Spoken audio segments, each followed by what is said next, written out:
আমি এখন বিছনা ঝাড়বো, তোমাদেরকে দেখাবো কাজ করছি।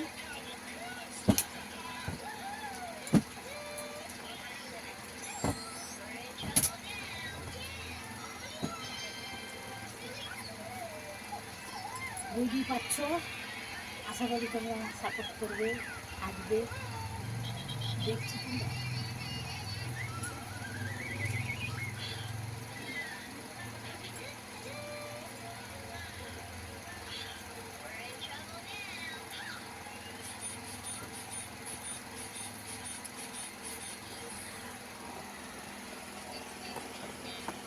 দেখো ওই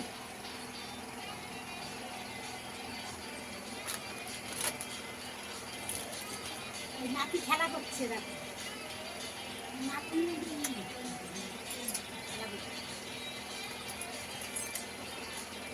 আমার রাখার জায়গা নেই, সত্যি করে বলতে গেলে আমার রাখার কোনো জায়গা নেই।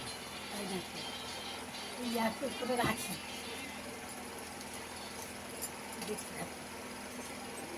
জামা গোছাচ্ছি, জামা কাপড় গোছাচ্ছি, তোমরা দেখো, দুধে গোছাচ্ছি একদিকে পড়ে যাচ্ছে।